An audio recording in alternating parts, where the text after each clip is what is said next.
2026 ఫిబ్రవరి 7వ తారీఖున యూట్యూబ్లో నేను T20 వరల్డ్ కప్ అనేది ఇండియా గెలవటం జరుగుతుందని చెప్పడం జరిగింది. అంటే టోర్నమెంట్ స్టార్ట్ అవ్వకముందే చెప్పడం జరిగింది.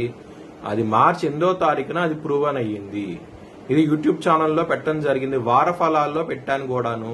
మీ కింద డిస్క్రిప్షన్ లో లింక్ ఉంటుంది. నిజమా కాదా అనుకుంటే కనుక లింక్ ఓపెన్ చేసి చూడండి. ఇండియా 2026 T20 వరల్డ్ కప్ గెలవబోతోంది. జై శ్రీరామ్. 2022 నుంచి 2026 మార్చి వరకు మొత్తం 20 ప్రెడిక్షన్స్ అనేవి ప్రూవెన్ అయ్యాయి. అవన్నీ కింద డిస్క్రిప్షన్ లో ఇవ్వడం జరుగుతోంది. ఇది నిజమా కాదా అనుకుంటే కింద డిస్క్రిప్షన్ లో లింక్స్ ఓపెన్ చేసి చూడండి. నిజమైతేనే నా ఛానల్ ని సబ్స్క్రైబ్ చేసుకోండి. మీనరాశికి అధిపతి గురు. మీనరాశిలో పూర్వాభాద్రం 4వ పాదం, ఉత్తరాభాద్రం 4 పాదాలు, రేవతి 4 పాదాలు ఉంటాయి. ఈ నక్షత్రం వాళ్ళందరూ నేను చెప్పే వార ఫలితాలు వర్తిస్తాయి. ఈ వారంలో మీనరాశి వారికి శుక్రుడు 4వ స్థానంలో, శుక్రుడు 6వ స్థానంలో, కేతువు, బుధుడు యోగిస్తున్నారు. 3 గ్రహాలు యోగిస్తే మిగతా గ్రహాలు వ్యతిరేకత ఫలితాలు ఉన్నాయి.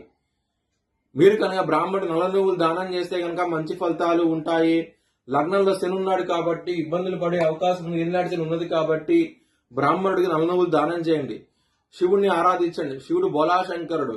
శివుణ్ణి కనుక ఆరాధిస్తే కనుక నవగ్రహాలన్నీ ఆయన ఆధీనంలో ఉంటాయి కాబట్టి మంచి జరిగే అవకాశం ఎక్కువగా ఉంటది. ఆదివారము, సోమవారము, మంగళవారం రోజుల్లో ముఖ్యమైన పనులు స్టార్ట్ చేస్తే కనుక ఖచ్చితంగా విజయం సాధిస్తారు. శుక్రవారము, శనివారం రోజుల్లో మాత్రం ముఖ్యమైన పనులు స్టార్ట్ చేయకండి. స్టార్ట్ చేస్తే కనుక వ్యతిరేకత ఫలితాలు, ధన నష్టం వచ్చే అవకాశం ఉంటది. మీనరాశి వారికి లగ్నంలో శని ఉన్నారు. చాలా జాగ్రత్తగా ఉండండి. వ్యాపార పరంగా, మ్యారేజ్ పరంగా సమస్యలు ఉంటాయి. కుటుంబ పరంగా చాలా బాగుండబోతోంది. 2వ స్థానంలో కుజుడు తన సొంత ఇంటిలో ఉండటం మూలంగా మంచి ఫలితాలు అయితే ఉంటాయి. 12వ స్థానంలో రాహు ఉన్నారు కాబట్టి వ్యయ స్థానంలో రాహు ఉన్నప్పుడు అనవసరమైన ఖర్చులు అనేవి ఎక్కువగా ఉంటాయి. ధన నష్టం వచ్చే అవకాశం ఉంటది. చాలా జాగ్రత్తగా ఉండండి. కానీ ఎప్పుడైతే రాహు 12వ స్థానంలో ఉన్నారో ఆయన 6వ స్థానం చూస్తూ ఉంటారు.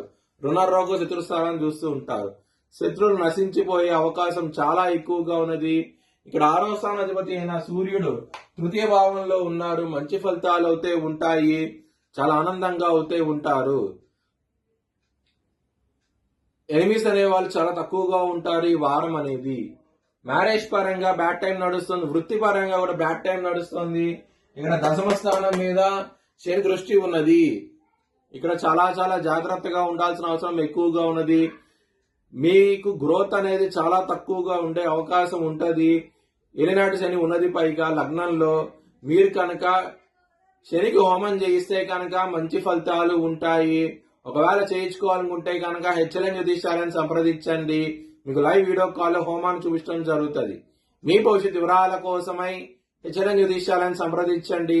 Please like, share and subscribe my channel.